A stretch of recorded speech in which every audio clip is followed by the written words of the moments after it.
In the year 1996, a team of explorers is searching the bottom of the Atlantic Ocean. They are on a Russian research ship called the academic Mstislav Kaldish. Their goal is to find the wreck of a famous ship called the RMS Titanic. The ship had sunk in 1912 after hitting an iceberg. Now, it lies nearly 4 kilometers under the sea, about 600 kilometers south of Newfoundland, Canada. The explorers are led by Brock Lovett, a treasure hunter. He is looking for a famous diamond necklace called the Heart of the Ocean. The necklace was a large blue diamond worth a fortune. He believes it went down with the ship. He has spent a lot of money and time on the search. On their ship, they use small submarines to go down to the wreck. They explore the remains of the Titanic. They see the ship's broken pieces lying on the ocean floor. Finally, they find an old safe. They pull it up to the surface with great care. They open it with excitement, hoping to find the diamond. But they find no diamond. Instead, they find only wet papers, some money, and a drawing. The drawing is of a young woman wearing the necklace. The date on the drawing is April 14, 1912. The artist's signature says Jack Dawson. The discovery is shown on television news. An old woman sees the report. Her name is Rose Dawson Calvert. She is over 100 years old. She lives in a small house with her grandchildren.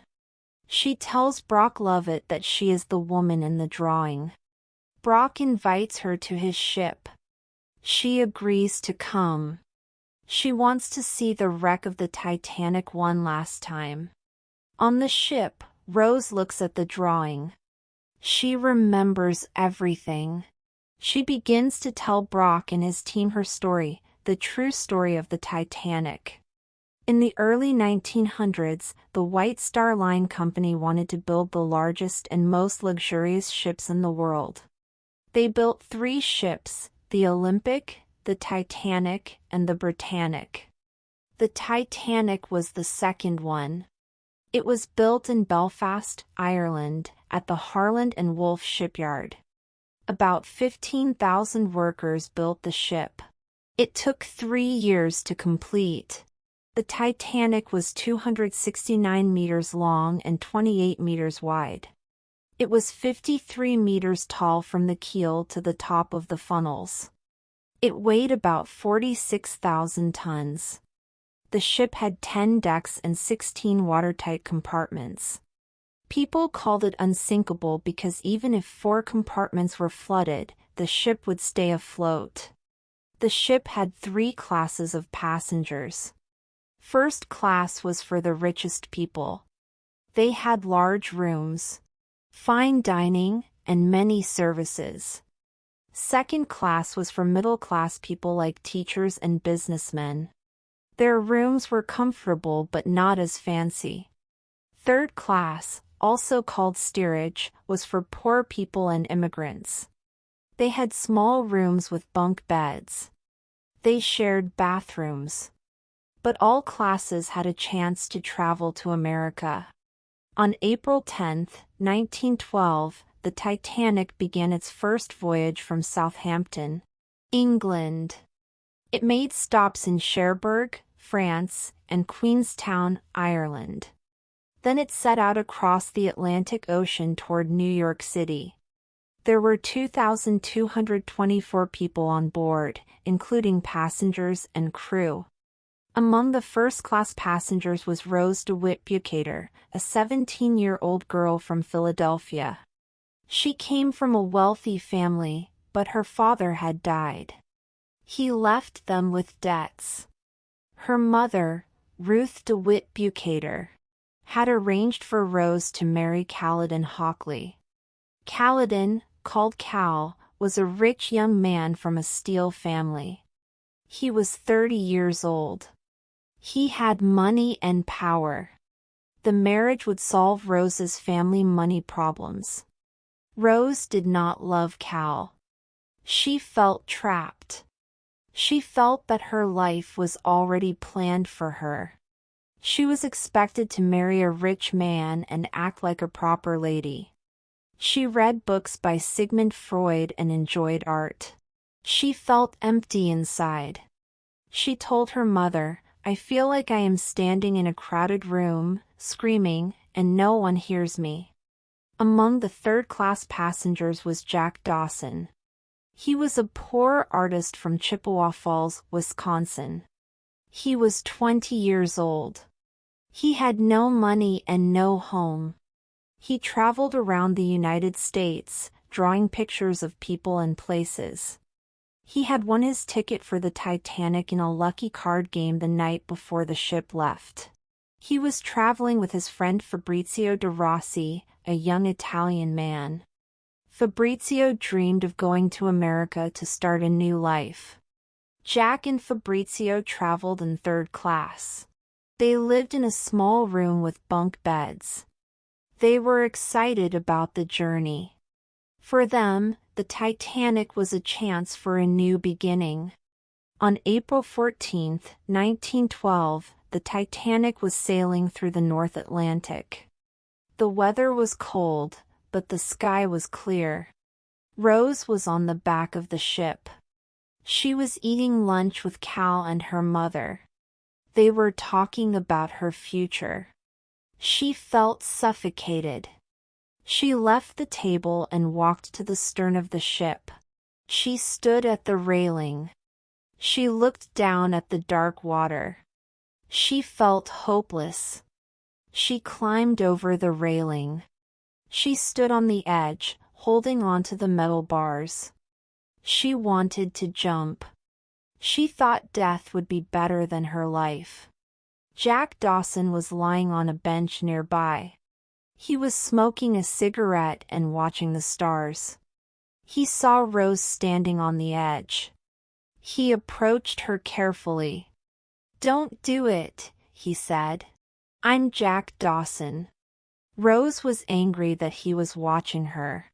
She told him to go away. Jack said, "I can't. I'm involved now. If you jump, I will have to jump in after you." He spoke calmly. He did not scare her. He told her the water was freezing. He said it would feel like being stabbed with 1,000 knives. He took off his shoes and his coat. He said he would follow her if she jumped. Rose thought for a moment.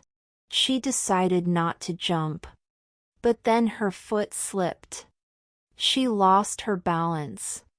She started to fall. Jack grabbed her hand and pulled her back onto the ship. They fell onto the deck. Rose was safe. A ship officer heard the noise and came running. He saw Rose on the ground and Jack holding her. He thought Jack was trying to hurt her. But Rose told a lie. She said she had been looking over the railing and had slipped. She said Jack saved her. Cal arrived. He was angry at first, but then he thanked Jack. He invited Jack to have dinner with them the next day in the first-class dining room. The next day, Rose wanted to thank Jack properly. She went down to the steerage area to find him. She wore a simple dress so she would not look too rich. She found Jack with other third-class passengers.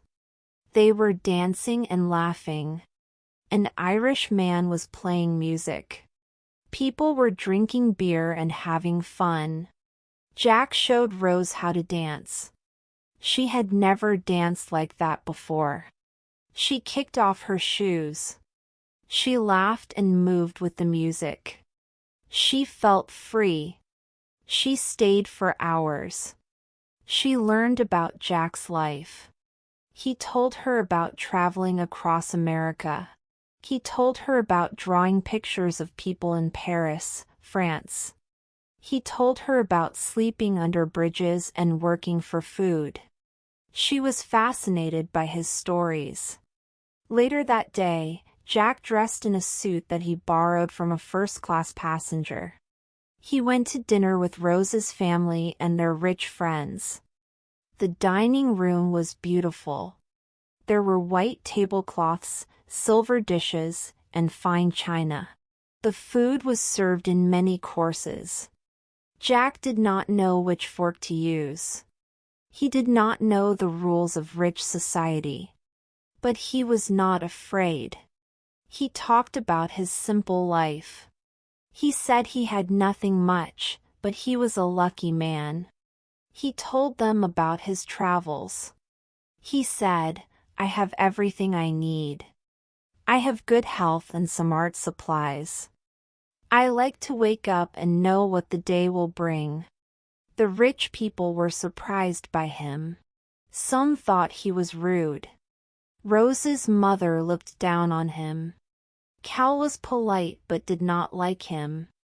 However, Rose was charmed by his honesty and his spirit.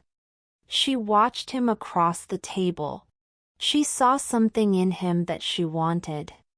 After dinner, Rose secretly went with Jack to a real party. They went back to the steerage area. They drank beer, danced, and had fun until morning. Rose felt alive for the first time in her life. Rose's mother and Cal saw the connection between Rose and Jack. They were worried. Cal gave Rose a very expensive gift. It was the heart of the ocean diamond necklace. The diamond was a large blue stone shaped like a heart. It was worth a fortune. He gave it to her to remind her that he could give her wealth and a good life. He was trying to buy her love. Rose's mother told her daughter, "It is a simple choice. You can marry Cal and keep our family name and money. Or you can be poor and embarrass us. Do you want to see me work as a seamstress? Is that what you want?" She put a lot of pressure on Rose. Rose continued to see Jack. She went to his room. He showed her his drawings. She was impressed. He drew people he saw on the streets and in the ports. She asked him to draw her. He agreed. One day, Jack drew a picture of Rose. She was wearing only the heart of the ocean necklace. It was a private moment between them. They were alone in a room with a couch. Rose trusted Jack completely. She posed for him without fear. The drawing was beautiful. Jack captured her true spirit on paper. Later, Cal's servant saw the drawing. He told Cal. Cal became angry. He ordered his servant to put the diamond into Jack's coat pocket. Then Cal told the ship's officers that Jack had stolen the necklace. The officers believed Cal. They arrested Jack and put him in handcuffs. They locked him in a room on the ship. On the night of April 14th, the Titanic was sailing at nearly full speed. The ship's captain, Edward Smith, was an experienced sailor. This was his last voyage before retirement. He wanted to finish it with a record. He wanted to arrive in New York on Tuesday instead of Wednesday. The crew had received many wireless messages from other ships warning about ice. The Caronia, the Baltic, and the Californian all sent warnings. But the wireless operators were busy sending messages for the passengers. They did not deliver all the ice warnings to the bridge. At 11:40 p.m., a lookout man named Frederick Fleet saw a huge shape in the darkness. It was an iceberg directly in the ship's path. He rang the warning bell 3 times. He called out, "Iceberg, right ahead." First Officer William Murdoch acted quickly. He ordered the engines to stop and reverse. He ordered the ship to turn left. The ship began to turn. For about 37 seconds, it seemed like they might miss the iceberg. But it was too late. The iceberg scraped along the right side of the ship. It made a series of small holes below the waterline. The holes were not large, but there were many of them. They opened 6 of the 16 watertight compartments to the sea. The ship began to take on water immediately. The ship's designer, Thomas Andrews, was on board. He went to inspect the damage. He knew the ship's design better than anyone. After examining the damage, he told Captain Smith the terrible truth. The ship would sink. It would sink in less than 2 hours. The watertight compartments were not enough. The water would spill over from one compartment to the next. There was no way to stop it. Captain Smith gave the order to prepare the lifeboats. He told the crew to follow a rule: women and children first. He also ordered the wireless operators to send out distress signals. They sent the signal CQD and later SOS. Several ships heard the signals. The nearest ship was the Carpathia, but it was 4 hours away. The crew began to load the lifeboats. Many passengers did not want to leave the ship. They thought the Titanic was unsinkable. They did not believe it was in danger. The first lifeboats left with empty seats. They could have held more people, but the officers were afraid to overload them. In the steerage area, the third-class passengers had trouble getting to the boat deck. The crew kept gates closed to control the movement of passengers. Many of them did not speak English. They did not know what was happening. Rose went to find Jack. She found him locked in a room on the lower decks. The water was already rising. She tried to find a key, but there was no key. She searched desperately. Finally, she found a fire axe on the wall. With great effort, she broke the lock with the axe. Jack was free. They ran together through the rising water. The ship was sinking faster now.